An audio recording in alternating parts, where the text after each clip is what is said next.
जहां भगवान शिव का लिंग गिरा और शुरू हुई शिवलिंग की पूजा। मित्रों, हिंदू धर्म में लिंग से जुड़ी कई मान्यताएं प्रचलित हैं जो हमें आज भी हैरान कर देती हैं। उन्हीं में से एक पौराणिक कथा में यह बताया गया है कि भगवान शिव का लिंग कटकर पृथ्वी पर गिरा था। तब से ही हिंदू धर्म में लिंग और योनि की पूजा शुरू हुई थी और भगवान शिव को लिंग के रूप में पूजने पर ही वह सभी भक्तों की मनोकामना को पूर्ण करते हैं। आइए इस विषय में विस्तार से जानते हैं इस वीडियो में। मित्रों, शिव पुराण एवं लिंग पुराण में भगवान शिव के लिंग रूप की पूजा के विषय में कई उल्लेख मिलते हैं। इन पुराणों में यह भी बताया गया है कि एक श्राप के कारण भगवान शिव का लिंग कटकर धरती पर गिर गया था। तब से भगवान शिव को लिंग के रूप में पूजा जाने लगा। शिव का लिंग जहां पर कटकर गिरा था वह स्थान जागेश्वर धाम कहलाता है।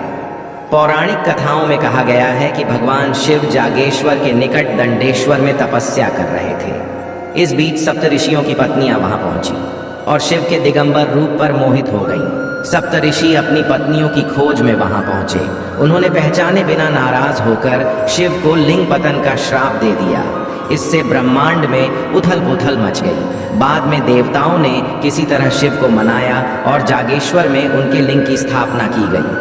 मान्यता है कि तभी से शिवलिंग की पूजा शुरू हुई। इस पौराणिक कथा का विस्तार इस प्रकार भी बताया गया है। दक्ष प्रजापति के यज्ञ में माता सती के आत्मदाह से दुखी भगवान शिव ने यज्ञ की भस्म लपेटकर दारुक वन के घने जंगलों में लंबे समय तक तप किया।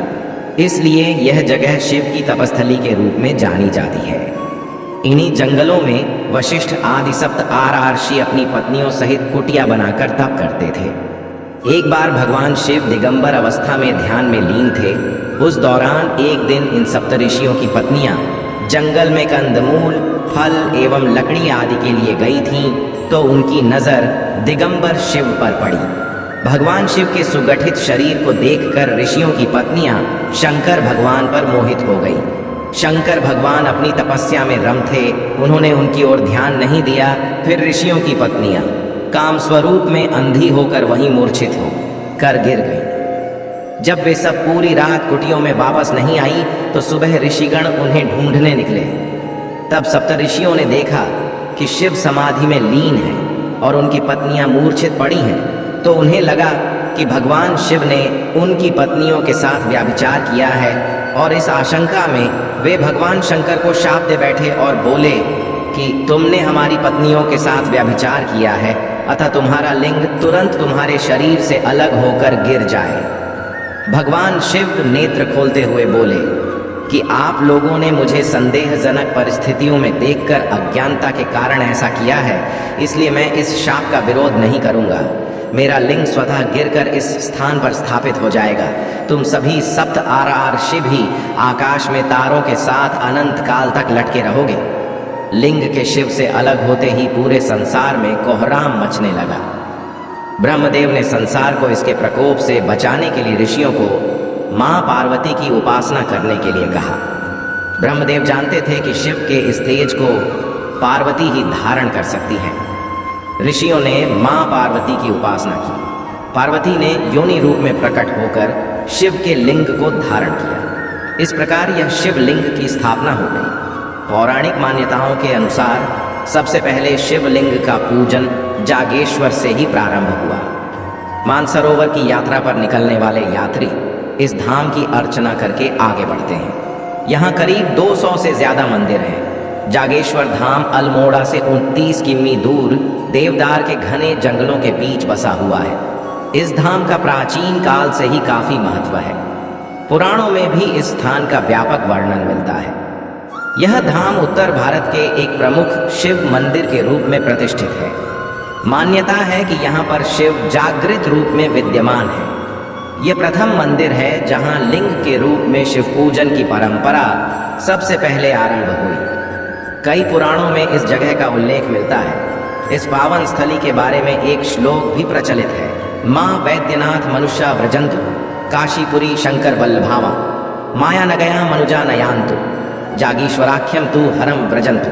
अर्थात मनुष्य वैद्यनाथ ज्योतिर्लिंग न जा पाए, शंकर प्रिय काशी, माया नगरी हरिद्वार भी न जा सके, तो जागेश्वर धाम में भगवान शिव के दर्शन जरूर करना चाहिए। मान्यता है कि सुर नर मुनि से सेवित हो भगवान भोलेनाथ यहाँ जागृत हुए थे, इसलिए इस जगह का नाम जागेश्वर पड़ा। ऐसी मान्यता है कि देवाधिदेव महादेव यहाँ आज भी वृक्ष के रूप में मां पार्वती सहित विराजते हैं। देवदार के घने वृक्षों से घिरी यह घाटी एक मनोहारी तीर्थ स्थल है। मान्यता है कि भगवान शिव पार्वती के युगल रूप के दर्शन यहाँ आने वाले श्रद्धालु मंदिर परिसर में स्थित नीचे से एक और ऊपर से 2 शाखाओं वाले विशाल देवदार के वृक्ष में करते हैं। ये बहुत प्राचीन पेड़ बताया जाता है। ये भी सत्य है कि भगवान शिव ही एकमात्र देवता हैं जिन्होंने सदैव मृत्यु पर विजय पाई। मृत्यु ने कभी भी शिव को पराजित नहीं किया, इसी कारण उन्हें मृत्युंजय के नाम से पुकारा गया। जागेश्वर धाम के मंदिर समूह में सबसे विशाल एवं सुंदर मंदिर महामृत्युंजय महादेव जी के नाम से विख्यात है। जागेश्वर में लगभग 250 छोटे बड़े मंदिर हैं। जागेश्वर धाम के इस मंदिर में 124 मंदिरों का एक समूह है जो अति प्राचीन है। इसके 4-5 मंदिरों में रोज पूजा अर्चना होती है। सबसे विशाल तथा प्राचीनतम महामृत्युंजय शिव मंदिर यहाँ का मुख्य मंदिर है। इसके अलावा जागेश्वर धाम में भैरव, माता पार्वती, केदारनाथ, हनुमान, मृत्युंजय महादेव, माता दुर्गा के मंदिर भी विद्यमान हैं। इनमें 108 मंदिर भगवान शिव जबकि 16 मंदिर अन्य देवी देवताओं को समर्पित हैं। महामृत्युंजय, जगन्नाथ, पुष्टि देवी व कुबेर के मंदिरों को मुख्य मंदिर माना जाता है। स्कंद पुराण, लिंग पुराण, मार्कंडेय आदि पुराणों ने जागेश्वर की महिमा का बखूबी बखान किया है।